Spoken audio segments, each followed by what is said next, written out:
What happens when a former royal sits down for what should be a routine late-night talk show appearance only to find herself in the most explosive television confrontation in recent memory? Tonight we're diving deep into the shocking events that unfolded when Meghan Markle appeared on The Late Show with Stephen Colbert, an interview that was supposed to promote her latest philanthropic venture, but instead became a verbal battlefield that left studio audiences stunned and network executives scrambling. Before we get into this incredible story, make sure to hit that subscribe button and drop a comment below telling me what you think really happened behind the scenes, because what you're about to hear will leave you questioning everything you thought you knew about live television drama. The tension was palpable from the moment Meghan walked onto the Ed Sullivan Theatre stage. Those familiar with The Late Show know that Stephen Colbert typically maintains a balance between humor and serious discussion, but sources inside the studio that evening described an atmosphere unlike anything they had witnessed in years of working on the show. The usual and banter between host and guest was noticeably absent, replaced by what one crew member described as an icy politeness that set everyone on edge. Meghan had arrived at the theater earlier that afternoon for the standard rehearsal and technical run-through. Multiple sources confirmed that during these preliminary sessions, there were already signs that this would not be a typical celebrity interview. The planned talking points, which had been carefully coordinated between Meghan's team and the show's producers weeks in advance, seemed to shift dramatically in the hours leading up to the live taping. What was originally intended to be a lighthearted discussion about Meghan's charitable work and upcoming projects had somehow evolved into something far more contentious. The show's producers had been walking on eggshells all day. Several staff members noted that there were multiple closed-door meetings throughout the afternoon with Meghan's publicist and legal team making demands that went far beyond the usual guest requirements. They wanted certain topics completely off-limits, specific questions pre-approved, and even requested editorial control over how certain segments would be edited. Despite the fact that The Late Show typically tapes live-to-tape with minimal editing, Stephen Colbert, known for his sharp wit and ability to handle difficult guests, seemed unusually tense during the final preparation meetings. Sources close to the production revealed that he had expressed concerns about the increasing restrictions being placed on the interview content. As someone who built his career on satirical commentary and fearless questioning, the idea of conducting a heavily sanitized interview clearly didn't sit well with him. The audience filing into the theater that evening had no idea they were about to witness television history in the making. They came expecting the usual mix of comedy, music, and celebrity chat that The Late Show is known for. Instead, they would become unwitting participants in a confrontation that would dominate headlines and social media discussions for weeks to come.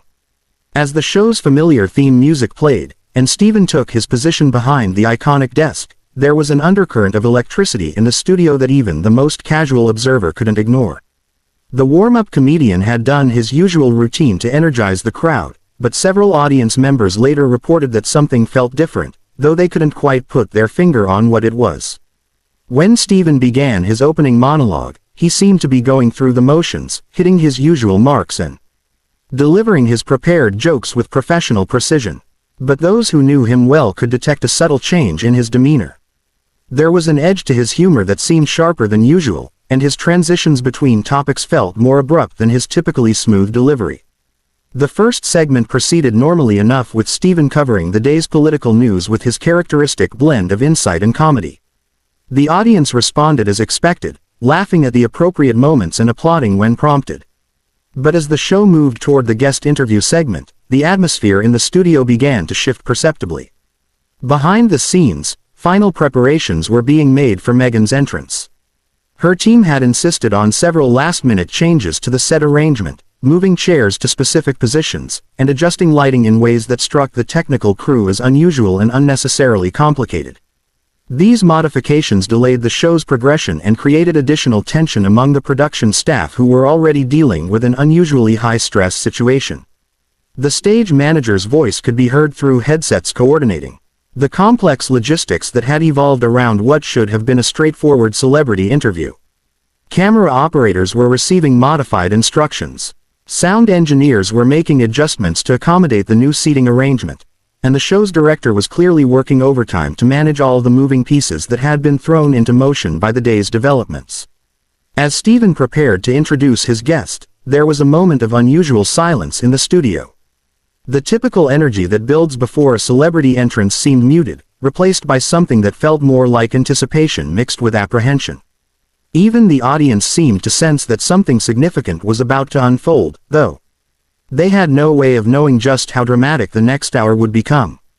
The introduction itself was delivered with Stephen's professional polish, but careful observers noted subtle changes in his typical guest introduction style. His words were chosen more carefully than usual. His smile seemed slightly forced, and there was a tension in his voice that suggested he was preparing for something far more challenging than a routine celebrity chat. As Meghan made her entrance onto the stage, the audience erupted in the expected applause and cheers. She moved with the poise and confidence that had become her trademark, waving to the crowd and taking her seat across from Stephen with practiced grace. But even in those first moments, there were signs that this interview would be anything but ordinary. The initial pleasantries were exchanged with professional courtesy, but both host and guest seemed to be maintaining a careful distance that was unusual for the Late Show's typically warm and welcoming atmosphere. Stephen's opening questions were delivered with his characteristic charm, but there was an underlying formality that suggested both participants were very much aware they were stepping into potentially dangerous territory. The first few minutes of the interview proceeded according to the carefully negotiated script. Stephen opened with questions about Meghan's recent charitable initiatives, allowing her to discuss her work with women's empowerment and educational programs. Her responses were polished and articulate, delivered with the media training that had served her well throughout her public life. The audience responded positively, and for a brief moment, it seemed like the evening might unfold without incident, but then Stephen began to veer away from the approved talking points. His transition was so smooth that most viewers probably didn't notice the shift, but those familiar with interview dynamics could sense the subtle change in direction. Instead of moving to the next pre-planned topic, Stephen leaned back in his chair with a slight smile that didn't quite reach his eyes and asked a question that immediately changed the entire dynamic of the conversation. "You know, Meghan, there's something I've been curious about," Stephen said, his tone remaining conversational, but carrying an undercurrent that made everyone in the studio pay closer attention. "You've spoken extensively about your commitment to authenticity and truth-telling, but there seems to be some disconnect between public statements and documented facts in several instances. How do you reconcile that?" The question hung in the air for what felt like an eternity. Meghan's practiced smile faltered for just a fraction of a second before she recovered her composure, but that brief moment was enough to signal that the carefully constructed facade was beginning to crack. Her response was measured, but there was a defensive edge that hadn't been present in her earlier answers. "I think that's a rather loaded question, Stephen," she replied, her voice maintaining its pleasant tone, but with a steel underneath that hadn't been there moments before. "I've always been committed to speaking my truth, and I think anyone who suggests otherwise might want to examine their own motivations for questioning that commitment." The audience shifted uncomfortably in their seats. This wasn't the lighthearted banter they had come to expect from late show interviews. Stephen, however, seemed energized by the pushback. His journalist instincts honed during years of political commentary and hard-hitting interviews were clearly kicking in. "But that's exactly what I'm getting at," Stephen continued, leaning forward slightly. "The phrase 'my truth' is interesting because it suggests there might be multiple versions of the same events. When you made certain claims about your experiences and then documentation emerged that seemed to contradict those claims, how do you explain that discrepancy?" Meghan's posture stiffened visibly. The transformation was remarkable to witness. Sources later reported the composed media-savvy personality that had walked onto the stage was being replaced by someone who was clearly not accustomed to being challenged so directly in a public forum. "I find it concerning that you would come at me with this kind of aggressive questioning," Meghan responded, her voice rising slightly. "This feels more like an ambush than an interview. I was told we would be discussing my charitable work and future projects, not relitigating past events that have been thoroughly addressed." The studio fell into an uncomfortable silence. Even the camera operators seemed to be holding their breath as they captured what was clearly becoming a confrontation rather than a conversation. Stephen, to his credit, maintained his professional demeanor, but there was a determination in his expression that suggested he had no intention of backing down. "I appreciate that you might feel blindsided," Stephen said, his voice remaining calm but firm. "But I think our audience deserves to have these questions addressed. You've built a public platform based on your personal narrative. And when elements of that narrative come into question, it's fair game for discussion." That's how journalism works. Journalism. Meghan's voice now carried a note of incredulity that was impossible to miss. Is that what you call this? Because it feels more like a hit job to me. I've been nothing but gracious in accepting your invitation to appear on this show, and this is how you repay that courtesy. The tension in the studio was now so thick, it was almost tangible. Audience members were looking around at each other with confused expressions, clearly unsure of how to react to what they were witnessing. The show's producers, watching from the control room, were facing a dilemma that no amount of experience could have prepared them for. Stephen's response was measured but pointed. I think there's a difference between courtesy and accountability. When public figures make claims that impact public discourse, those claims should be subject to scrutiny. That's not a personal attack. It's basic journalistic responsibility. Journalistic responsibility. Meghan's composure was now completely gone, her voice carrying an edge of anger that was impossible to disguise. You're hiding behind journalism to justify what amounts to a character assassination. I came here in good faith to discuss important work that I'm doing to make a positive difference in the world. And instead, you're trying to drag me through some kind of public trial. The escalation was happening so quickly that even seasoned television professionals were struggling to keep up. What had started as a standard celebrity interview was rapidly devolving into something unprecedented in late-night television history. Stephen, perhaps sensing that he had pushed things to a critical point, attempted to dial back the intensity while still maintaining his position. Look, I'm not trying to put you on trial, he said, his tone becoming slightly more conciliatory. But I do think it's fair to ask questions when there are inconsistencies in public statements. That's not personal. It's just holding public figures to the same standard we would hold anyone else who chooses to be in the spotlight. But Meghan was beyond the point of accepting any olive branch. Her media training, which had served her well through countless interviews and public appearances, seemed to have completely abandoned her in this moment of high-pressure confrontation. The same standard, she fired back, her voice now carrying a tone that made everyone in the studio acutely uncomfortable. I don't think you would subject other guests to this kind of hostile interrogation. This feels targeted and frankly it feels discriminatory. I have to wonder if there are other factors at play here that are influencing your approach to this interview. The implication hung in the air like a live wire.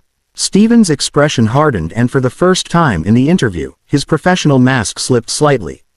The suggestion that his questioning was motivated by anything other than journalistic integrity was clearly a line that he was not prepared to let slide. I'm going to stop you right there, Stephen said, his voice taking on a firmness that commanded attention. I've been doing this job for a long time, and I've interviewed people from every background imaginable. My questions are based on documented facts and legitimate concerns that have been raised in multiple credible sources. If you want to discuss the substance of those concerns, I'm happy to do that. But I'm not going to sit here and be accused of bias when I'm simply doing my job. The confrontation had now reached a point where it was clear that neither participant was going to back down. What had started as a discussion about charitable work had transformed into a battle of wills that was playing out in front of a live studio audience and millions of television viewers. The atmosphere in the studio had become electric with tension and it was clear that something had to give. Meghan sat rigidly in her chair, her hands clasped tightly in her lap, while Stephen maintained his position behind the desk with the determination of someone who had crossed a line and was committed to seeing where it led. The audience, caught between fascination and discomfort, seemed to collectively hold its breath as the confrontation entered its final phase. You know what, Stephen? Meghan said, her voice taking on a tone that made everyone in the studio realize they were about to witness something unprecedented. I think I've heard enough. This entire setup was clearly designed to embarrass me, and I'm not going to sit here and be subjected to this kind of treatment any longer. She began to shift in her chair as if preparing to stand, but Stephen wasn't finished. His years of experience handling difficult interviews had taught him that backing down at crucial moments often meant missing the most important part of the story. I understand you're uncomfortable, Stephen replied, his voice steady but unyielding. But walking away doesn't address the legitimate questions that have been raised. If there are explanations for the inconsistencies we've discussed, now would be the time to provide them rather than simply dismissing the entire conversation. Meghan's response was swift and cutting. Inconsistencies. You mean the lies that have been spread about me by people with their own agendas. I'm not going to dignify this circus with further participation. This is exactly the kind of toxic behavior that drove me away from public life in the first place. The irony of her statement, given that she was currently sitting on a television show specifically to maintain her public profile, was not lost on anyone in the studio. Stephen seized on the contradiction immediately. But you chose to come back into public life, he pointed out, his tone becoming more pointed. You've written books, given interviews, started podcasts, and accepted speaking engagements. You can't simultaneously court public attention, and then claim immunity from public scrutiny. That's not how it works for anyone else, and it shouldn't work that way for you. This direct challenge seemed to be the final straw for Meghan.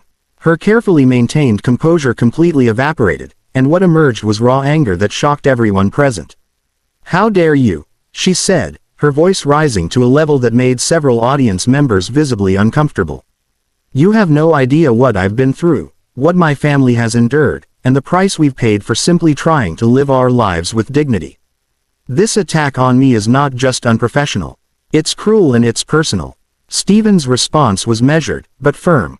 Nothing I've said has been personal. I've asked questions based on public statements and documented evidence. If you consider that an attack, then perhaps the issue isn't with the questions but with the answers.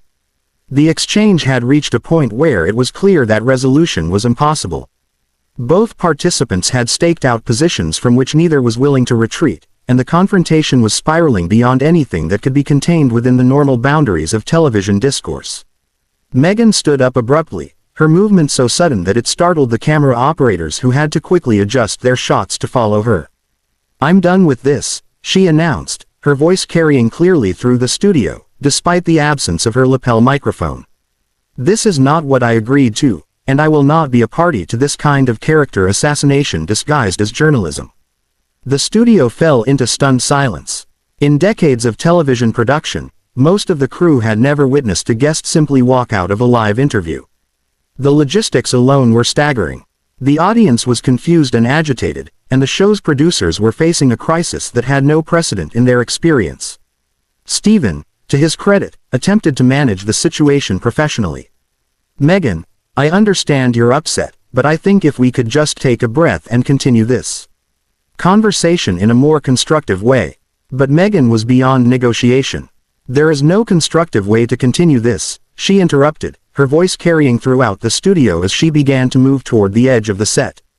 This entire thing was a setup from the beginning, and I should have trusted my instincts when I sensed something was wrong during rehearsal.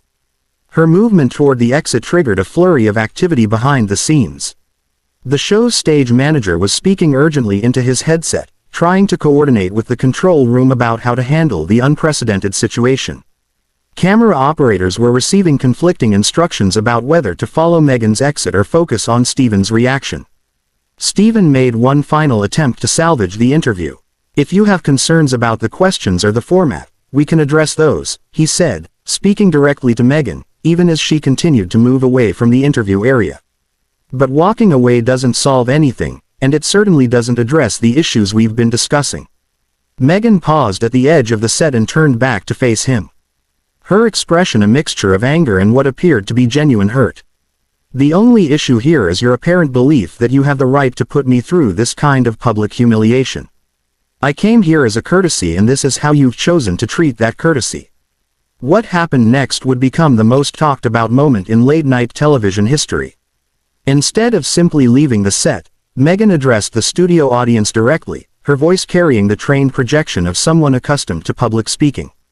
I want everyone here to know that this is not what was promised, she said, gesturing toward the confused and uncomfortable audience. You came here expecting entertainment, and instead you've been made unwilling participants in what amounts to a public ambush. This is not representative of the kind of respectful discourse that should characterize public media. The audience's reaction was mixed and uncertain. Some people began to applaud, though whether in support of Meghan or simply in response to her direct address was unclear. Others remained silent, clearly unsure of how to process what they were witnessing. Stephen, faced with a situation that was rapidly spinning beyond any hope of control, made the decision that would define the rest of the evening. Standing up from behind his desk, he addressed both Meghan and the audience with the kind of directness that had made him a respected figure in television journalism. "I respect your right to leave if you feel uncomfortable," he said, his voice carrying clearly through the studio. "But I also have a responsibility to my audience and to the principles of honest journalism. The questions I asked were legitimate and they were based on information that is already in the public domain.